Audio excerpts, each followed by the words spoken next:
இப்போல்லாம் வந்து most of the civil disputes பார்த்தீங்கன்னா இந்த டெனன்ட் ஹவுஸ் ஓனர் இவங்க சம்மந்தப்பட்ட இந்த சிவில் டிஸ்பியூட்ஸ் தான் பார்த்தீங்கன்னா ரொம்ப ப்ரிவலண்ட்டாக போயிட்டு இருக்கு, ட்ரெண்டிங்காக இருக்கு. எங்கே பார்த்தாலும் வந்து பார்த்தீங்கன்னா ஹவுஸ் ஓனர் வாடகைக்கு இருக்கிறவங்க அவங்களோட சண்டை. ஸோ இது எதுக்காக வருது அப்படின்னு பார்த்தீங்கன்னா, சொசைட்டியில் ஒரு மித்து வந்து ப்ரிவலண்ட்டாக இருக்கு. அதாவது ஒரு தப்பான ஒரு அண்டர்ஸ்டாண்டிங். அதாவது என்னன்னா, ஒரு குறிப்பிட்ட இயர்ஸ்க்கு மேலே டெனன்ட் வந்து ஒரு வீட்டில் வாடகைக்கு இருக்கிறாங்க அப்படின்னா, அதுக்கப்புறம் ஹவுஸ் ஓனருக்கு வந்து அவங்கள வெளியே போக சொல்ல உரிமை கிடையாது. அப்படி சொன்னாங்கன்னா அந்த வீட்டில் நம்மளுக்கும் உரிமை உண்டு, அந்த அந்த வீட்டோட ஓனர்ஷிப்பை நம்ம கிளைம் பண்ணலாம், கிளைம் பண்ணிக்க முடியும் அப்படின்ற மாதிரிலாம் வந்து ஒரு தப்பான புரிதல் சொசைட்டியில் இருந்துட்டு இருக்கு. ஸோ இதோட ஆக்சுவல் ட்ரூத் என்ன அப்படின்னு பார்த்தீங்கன்னா, there is a concept called adverse possession. அதாவது இது இம்மூவபிள் ப்ராப்பர்ட்டி சம்மந்தப்பட்ட ஒரு கான்செப்ட். ஸோ இந்த அட்வர்ஸ் பொசஷன் அப்படின்றது என்னன்னா, ஒரு இம்மூவபிள் ப்ராப்பர்ட்டி, லெட்ஸ் சே ஒரு ஹவுஸாக இருக்கட்டும், ஒரு லேண்டாக இருக்கட்டும், ஒருத்தர் வந்து ஒரு ப்ராப்பர்ட்டியை பர்ச்சேஸ் பண்ணி அவர் பேரில் பர்ச்சேஸ் பண்ணி வச்சிருக்காரு. ஒரு குறிப்பிட்ட நாளுக்கு அப்புறமா அவர் சரியா டேக்ஸ் கட்டல. ஸோ இது 12 இயர்ஸ் அப்படியே ஒரு டேக்ஸ் கட்டாமல் அந்த ப்ராப்பர்ட்டி விட்டுட்டாரு.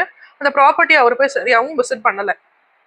திடீர்னு வந்து அவர் விசிட் பண்ணாத காலத்தில் ஒருத்தர் வந்து அந்த லேண்டில் ஆக்கியபை பண்ணி அவர் ஏதோ ஒரு பிஸ்னஸோ இல்லை ஷாப்போ கட்டி லேண்ட்லேயே வேற ஏதாவது ஒரு ஆக்குபேஷன் பண்ணிட்டு இருக்காரு அப்படின்னு வச்சுப்போம். ஸோ 12 இயர்ஸாக இந்த விஷயம் போயிட்டு இருக்கு. ஒரு தேர்ட் பர்சன் வந்து அங்கே ஒரு ஷாப் கட்டி அந்த லேண்டையும் அவர் பேரில் ரெஜிஸ்டர் பண்ணி, அதாவது அந்த லேண்ட் இன்னொருத்தருதும் தெரிஞ்சுமே அந்த லேண்டை வந்து அவர் பேர்லேயே ரெஜிஸ்டர் பண்ணி அங்கே ஆக்குபை பண்ணி அவர் வந்து வாழ்ந்துட்டு வராரு.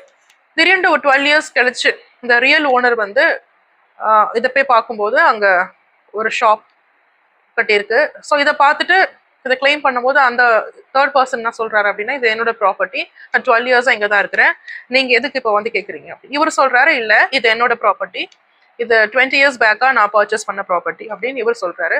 ஸோ டிஸ்பியூட் போயிட்டு இருக்கு. ஸோ இந்த பர்டிகுலர் பர்சன், இந்த ஓல்டு ஓனர் இருக்காரு இல்லையா, அது ட்ரூ ஓனர், அவர் போய் கேஸ் வந்து ஃபைல் பண்றாரு கோர்ட்ல. என்ன அப்படின்னு பார்த்தீங்கன்னா, இது என்னோட ப்ராப்பர்ட்டி, என்னோட நாலேஜ் இல்லாமல் பர்டிகுலர் ஆக்குபென்ட் வந்து இந்த தேர்ட் பர்சன் வந்து இங்கே இல்லீகலாக ஆக்குபை பண்ணி உட்காந்துருக்காங்க. ஸோ இந்த ப்ராப்பர்ட்டி எனக்கு தான் சொந்தம். ஸோ அப்படின்னு சொல்லிட்டு கோர்ட்டில் ஒரு கேஸ் ஃபைல் பண்ணுறாரு. ஸோ இந்த இடத்துல இந்த கேஸ் யாருக்கு சாதகமாக வரும்னு நினைக்கிறீங்க அப்படின்னு பார்த்தீங்கன்னா, so here comes the concept of adverse possession.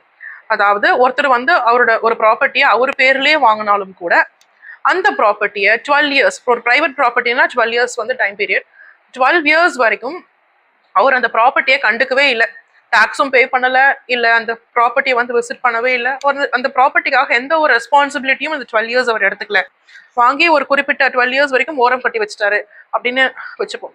So அந்த மாதிரி இருக்கும் தருணத்தில் வேற யாராவது வந்து ஆக்குபை பண்ணி அந்த ப்ராப்பர்ட்டியில் இருந்துட்டு வராங்க அப்படின்னா, இப்போ இவர் அந்த பர்டிகுலர் பர்சன் மேலே கேஸ் ஃபைல் பண்ணார்னா கண்டிப்பாக இவர் பக்கம் கேஸ் ரொம்ப வீக் ஆகிடும்.